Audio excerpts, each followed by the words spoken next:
Hey guys, got a new studio, so I thought you'd appreciate, some variety. Well, I hope you're doing well, folks. Anyway, today I had some inspiration that was actually spawned by my work truck, so I figured I'd take us in here and talk about it. So I drive an old Astra van, which is great for work. If you talk to guys who rely upon their vehicle in a work setting, guys will say that GM trucks from the mid '90s to the mid 2000s are the way to go. I agree. One of the fun things about these old vehicles is that they have old cassette player. Now, of course, there's a radio, and 9.9 times out of 10, that's what I'm listening to. However, I was out on the road the other day, and I stopped and I went into a thrift store of all things. And when I went in there, I discovered that there was a stack of old cassette tapes. Probably the only place you can buy cassette tapes anymore. And immediately I thought to myself, aha, I'll be able to listen to all those great tunes that I loved when I was but a child, or at least a younger man. And so I helped myself to a nice selection. I got some Alan Jackson, got some Dan Seals, Randy Travis, even some old Jim Reeves, which is really old. You can tell I sort of have a country twang to me, but it is what it is. So I hurriedly ran out back to my truck. I had a bit of a car ride ahead of me, and I was like, yes, I can't wait to listen to these songs that I love so much. So Alan Jackson went into the tape deck, and I'm shooting along, listening to Alan, and I'm like, "What's going on here?" And so we start with "She's Got the Rhythm, I Got the Blues." Then we go to "Up to My Ears in Tears." Oh, and how about "Tropical Depression"? Anyway, I'm listening to this stuff, going, "What's going on here?" I used to love this music, and it's just like drilling into my mind that this guy's miserable and he's making me feel miserable. So I'm like, let's listen to some Dan Seals. So in goes Dan Seals. Three times a loser. Um, it's not going to be easy now. Um, you still move me, which is about a guy in love with a woman he used to love, and he's afraid to tell his current girlfriend. The point is, I'm listening to this, going, "What's going on here?" And then we got to Jim Reeves, classic stuff from like 50s and 60s. I love you because I'm crazy. Am I losing you? Um, Four walls closing in on me. Folks, is the worst $5 I ever spent. But anyway, that's the title of today's video. And that is, are you compatible with goodness? So what I mean by that is, when I put this, if you look at all my videos, one of the things I extol over and over again is that in any circumstance, give yourself the opportunity to embrace goodness whenever possible. Food, thoughts, activities, the people you hang out with, the kind of people you hang out with, all that stuff goes into the recipe of your life to decide if you are a tasty dish. Well, for yourself anyway, and maybe for anyone you're around. And when I was listening to this stuff, I'm going, I have become incompatible with this depressive garbage. Now, mind you, there's a couple of fun songs. Alan Jackson sings Chattahoochee, which is kind of fun, but maybe I'll have to sample it or something and put it on a stick and listen to it on its own. But you get what I'm saying.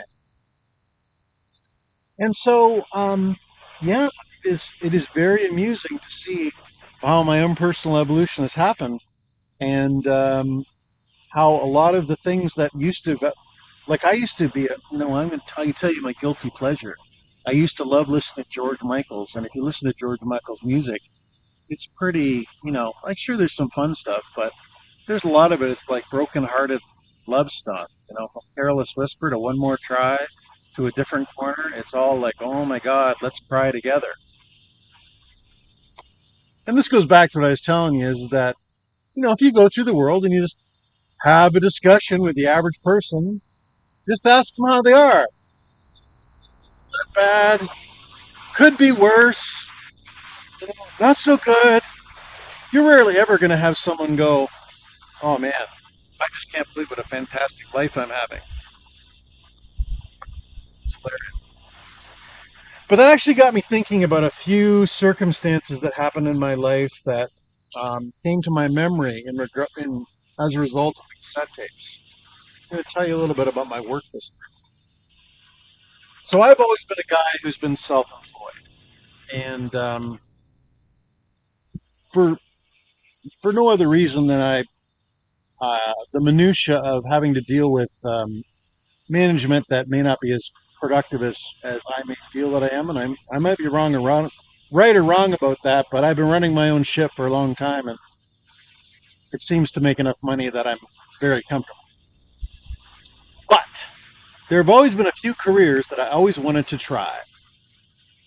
Sort of a bucket list of careers, if you will. And so over my life, I put my hand to them a couple times to interesting results. Number one, car sales. So at the tail end of my 30s, my early 40s, I forget the exact year. It probably was when I was 38 or 39. I decided I wanted to sell cars. So I got a job at a fairly large used car lot. And I play the part. I clean up well, nice suit. I've got that quintessential hardworking American Canadian boy look in there like Flint. And day one, you know, talking to people, gregarious. I think I sold the car my first day. And initially, the management was very happy about that. They're like, oh man, we struck out. After my first couple of weeks, I'd moved a lot of units. And they were like, wow, that's great. And it seemed like everybody was on, like, there was this whole, oh, Robert's so great. He's like, you see what he did? Blah, blah, blah. Oh, it's amazing. And it was great. They liked the benefit of having me there at the abilities I had. And it's not that I'm superhuman, but I have figured out how to have a good conversation with people. And I've also figured out how to potentially influence them. People say I'm a good salesman, but I just tell them things they already know and make it easy for them to make a decision. But time went on, like we're talking a month and a half, and there was an energy that started to develop. You see, what the energy that started to develop is that my numbers were so catastrophically high than the other guys that were there that there was grumbling. And we're talking, and these guys, they're fine enough, but I'm going to tell you right now, people who have to take a smoke break every half hour are not quintessentially happy people. Just an observation. But there was some animosity that started to happen, and even the management was comprised of guys who at one time were in that vein. I mean, there's a stereotype that car sales guys are kind of greasy and shifty, and I did witness that stereotype in these fellows. But I just continued about my business, continued to be productive. But then there was some sabotaging that went on, and just some extended drama. And the bottom line was, after about 2.5, 3 months, I was like, you know what? I can't do this. I cannot be in this environment where these people cannot recognize the immense value of what I'm bringing to the table. And I had to walk away. And the proof's in the pudding. Not long after I left, the place actually went out of business. And it's kind of unfortunate. And I oftentimes sit back to myself and say, okay, like, were these guys actually compatible with success? Were they compatible with goodness? I don't know. After that, I interviewed. The next thing I wanted to sell was stereos. I wanted to sell stereos. So I went to Future Shop. Future Shop's so the equivalent to Best Buy in America, and actually Best Buy later on bought them in Canada. And I interviewed I actually never got the job. I interviewed with a guy, and he was a younger fellow than me, but I came in dressed in a suit and, looking my best. I knew a lot about electronic equipment at the time, and I felt I could help people make the right decision, make it easy for them to buy stuff. And just even in that meeting, I could tell there was a fear in that fellow's eyes that maybe he felt I was overqualified. Maybe he felt I should have been selling yachts instead of VCRs. I have no idea. But I remember one question in particular was like, how are you going to help the other guys? And I was like, well, when they see me pull massive numbers, they're going to get motivated.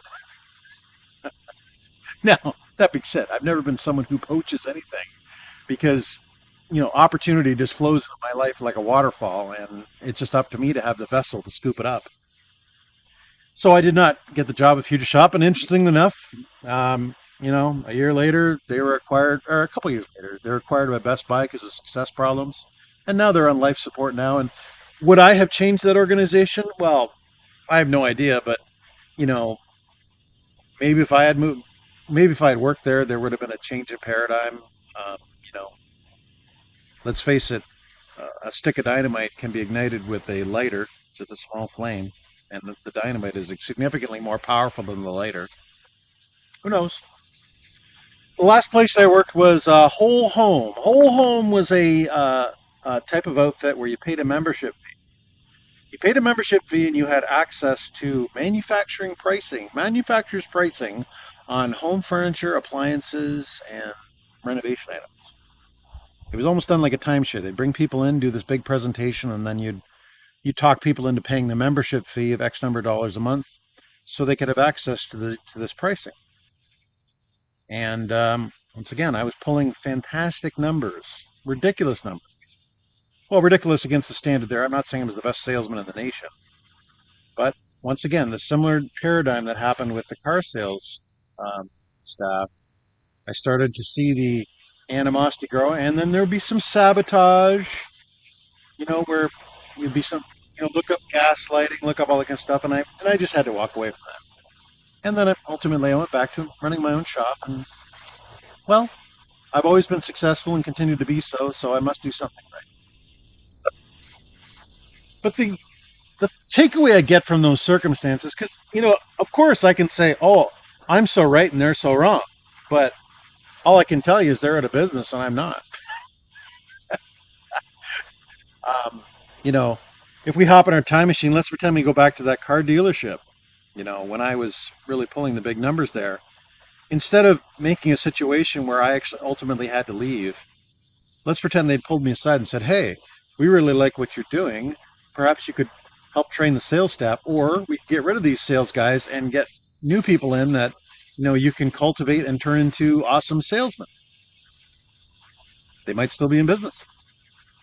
Future Shop. I'm not saying I would have, you know, as I said, maybe I would have started selling. They would have seen some of my techniques, and which are nothing new under the sun. I mean, I've been a student of sales for a long time, and there is sales training that is well known on the street. If you're in the sales profession, just look up Brian Tracy. He's been doing it for 40 years. He's got some really great stuff, and he's someone that I paid a lot of attention to, and it's financially worked out for me very well.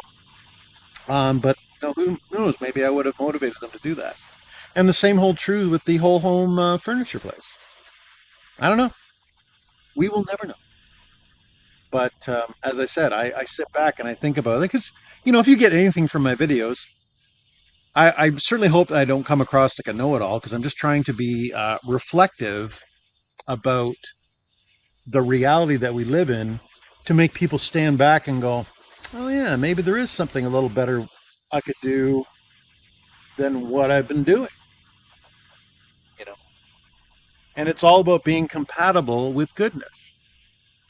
Oftentimes I talk to people of all different walks of life, and one thing that often concerns me is when I say to someone like, "Oh, so what's your favorite movie?" or "What do you like to listen to?" "Oh, I like horror movies and rap." Like really, really with a hard driving beat. So when I hear that, I'm like, "Oh, so let's look up the definition of goodness. Puppy dogs, funny rabbits, melodious harp music, uh, salad, nicely prepared steaks. These seem like good things to me. Horror movies with some dude running around with a knife chasing people, or boom, boom, boom, boom, rap music talking about hookers and blow. does not strike me as being goodness. And so those things might bleed into your life. Do you remember that? Remember a couple of videos ago I said, it is impossible to be a bank robber and a good father. It is impossible to be cheating on your wife and not cheating your boss. I'm going to go out on a limb here and say it is impossible to be listening to crappy music, eating garbage food, looking at ridiculous television shows 7 to 10 hours a day, and also be a happy, productive person. Oh, and having a smoke break. Impossible to be compatible with goodness. Impossible. So, let's take the other side of that, though. Remember what I said about those, pretend the car dealership had me, come help them revamp things. I don't know, maybe the definition of insanity is continue to do the same thing and expect new results. I definitely was creating a new result. You'll have to take my word for it. But I want you to do an experiment. Well, I'm going to suggest you do an experiment, okay? You probably get a mirror in your bathroom. Now, I want you to make sure the house is empty and no one can hear you, okay? I want you to go to the mirror and look yourself dead in the eye. I want you to look yourself dead in the eye. And first look yourself, say hi. Hi, Rob. Hi, Joe. Hi, Sally. Whatever your name is, just talk to yourself. And say, are you compatible with goodness? Do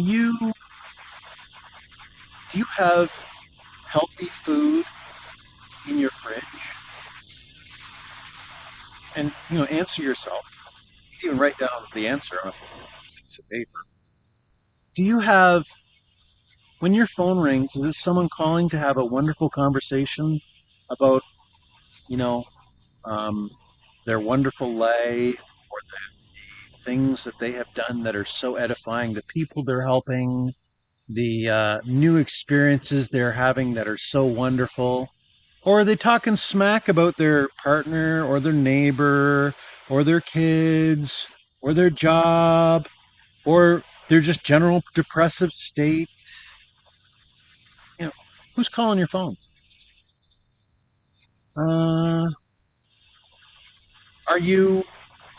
What are you doing in your spare time? Are you sitting in front of the TV for 7 to 10 hours? Watching the same mindless garbage you've always watched? Scrolling endlessly to the point you just either pass out with your device in your hand or you drag yourself to bed? Or are you going on nice nature walks, petting a cat, enjoying tranquility, seeking goodness and purity? Just have this frank conversation with yourself. And if the answer to any of this stuff is no, you're then going to be able to say, okay, so if the answer is no, what is the path to correctness? So let's go with the food. Well, go to your fridge and just don't be like, oh, I'm gonna eat these Twinkies eventually. Just throw them out. Empty your fridge of all the garbage. Go get some salad stuff. Get some nice fresh meat. Just do a pure eating regime. Like, make a plan. Just do it. It's every step starts with one step. Maybe you don't want to do that. So that day, say, okay, all this stuff seems like such a big deal. Well, have an extra glass of water day 1. Then day 2, have 2 glasses of water, 2 extra glasses of water. Then day 3, 3 extra glasses of water. And then day 4, you're going to walk for 1 mile. Then day 5, you're going to walk for 2 miles. Then day 6, you're going to walk 3 miles. By the end of a month, you'll be drinking 4 extra glasses of water a day. And you'll probably have slimmed down a little bit, which will make you feel better. And by virtue of the fact, once you're indulging in those nice habits, your desire to have junk food will be gone. I'll give you a good example. most guys my age occasionally go, oh, I haven't had a Big Mac combo in a while. I think I'm going to have one. I haven't had one in 20 years, but I have had this discussion with myself in the past. And I've done it 20 years ago when I was in my 30s, because usually I eat in my 20s. But, so you go to McDonald's and you order the Big Mac combo. You know, you get the medium fries, maybe a Diet Coke because you don't want to have too many calories. And as a 50-year-old man, you know, I start eating that Big Mac combo. Well, I eat it, and half an hour later, I've got indigestion, and I've got this general sense of queasiness because my body is now completely incompatible with whatever that is, because I don't think whatever that Big Mac combo is God's definition of goodness. Going back to when I was saying you're doing that self-inventory where you looked in the mirror, you can just say to yourself, do any of the things in my life meet the criteria of goodness? Do they meet the criteria? And if they don't, you got a couple choices. Yes, it's true. The most extreme thing to do is just block, cut off, all that kind of stuff. But even if you don't want to take the step of, let's pretend it's toxic people, okay? Who are always talking smack. Every time you talk to them, you feel like garbage. They're always, it's like they walk, every time you get together with them, they walk in with a shovel full of manure and they pour it on your head. And you get to clean it up, okay? For whatever reason, you decide you can't let go of that conversation. You, at a bare minimum, can turn your notifications off for when they call. Because you'll know it's a toxic person when you get the notification from them and you go, or any notification and you go, who's it going to be? Just if that's all the people in your life, turn notifications off for everybody. Do it on your terms. Check your phone twice a day. That's an easy, these are small little steps you can do to find the goodness. And like I said, as I said to you before, there will come a point, if you do all of these things, that when all of a sudden you put in the horror movie or the rap or whatever, or in my case, the really drippy and depressing country music, you'll put it on, you go, what am I doing? What am I doing? You know, it's funny, I'm a man, I'm a single man, and I don't have a problem dating. And I see a lot of different women in all walks of life, and it's an interesting thing in our society right now, but it is very uncommon to not interact with a woman who will tell you, when she describes her dating history, it is full of alcoholics, losers, guys with no jobs, and just generally people who aren't the quintessential definition of goodness. I will hear about that all the time. And I've even had some relationships with these women because they're very attracted to the fact that I think I have everything together. Wonderful dates, unique experiences, fun, basically just a roller coaster ride of fun and enjoyment. But invariably, after a period of time, not unlike my experience at the car dealership, they start saying to themselves, and this must be going on inside their heads, how can this, am I allowed to have this goodness? Am I compatible with this goodness? Or, and then the sabotaging behavior starts showing up, and eventually it gets to a situation where, I can't put up with the behavior. I'm not going to go into the fine details, but just basically behavior that it becomes the polar opposite. You have a situation where they're so grateful to be experiencing the wonderful things that you bring to them that all of a sudden they don't understand why you're bringing these wonderful things, because they don't actually feel like they're good enough for them. And what's even more hilarious is that 6 months later, I'll find out they're back with the alcoholic, the loser, the basement dweller, the guy with the temper, whatever. And I feel terrible for them. I really do. Because they're essentially not saying to them, they're not having that critical thought with themselves. They sit down with themselves and they say, okay, things for me have not been working out up to this point, either romantically, job-wise, relationship-wise. Doesn't have like relationship with friends or things like that. And when I say not working out, they may have people in their lives, but they really don't like them. You know, I can't tell you the number of people who, you know, they're going to tell me about the friends in their life, but attached to that story about their friends, it's all their shortcomings. But then I say to myself, well, why are they in your life? Because, well, I guess at the end of the day, I guess I have to think to myself, well, I guess that's who you're compatible with. I'm going to tell you right now, there have been people in my life who, if I put this cassette in and we were driving down the road, because I am not an enemy with anyone, but I have had people in my life that if I put this cassette as we're driving in down the road, they'd be like, oh yeah, I remember this tune. Bing ding ding ba ding dong dong dong. Oh yeah, love it. Boo boo boo, yeah. And meanwhile, I'm like, you know, I feel like I'm mainlining fart gas. A stupid example, I know, but you know. And because they haven't said to themselves, you know what? I want to get on board with goodness. The Bible says, whatsoever things are good, pure, lovely, and there's more, but I'm loosely giving you the version here. Good, pleasant, lovely. Think on these things. Think on these things. Because if you think on these things, they become layers on top of each other, you know? You can't be the guy who's going to the gym, eating healthy, helping, giving money to beggars on the street, you know, petting a random kitten, asking people if you can help, and also be putting up with people talking about their bullshit. You can't do that. Because all these behaviors are cumulative. So my challenge to you right now, as you watch this video, is go to that mirror, look yourself in the face and say, are you compatible with goodness? Do I want to be compatible with goodness?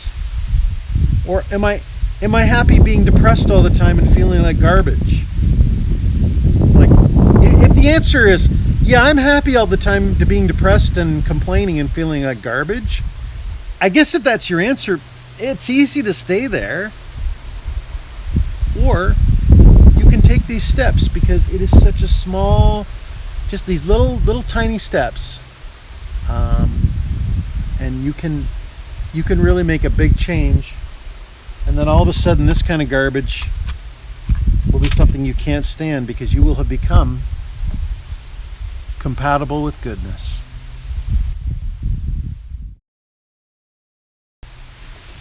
Hey guys, thanks very much for watching the video today. You know, subscribers are still growing, getting some good comments. You know, it's fun going on this little trip together as we talk about bigger concepts, just for better living through better thinking. So if you agree with what I have to say, I'd love it if you'd comment. If you don't agree, if you think I'm a crackpot, comment, because people would like to know. You know, the engagement is one of the ways we all learn together, and let's face it, if we learn together, we can become stronger together, and that sounds like the way to go. So yeah, thanks very much. Don't forget to like, comment, or I already said comment. Don't forget to like and subscribe, and I appreciate the energy exchange, and I'll be looking forward to seeing you guys again soon. Bye.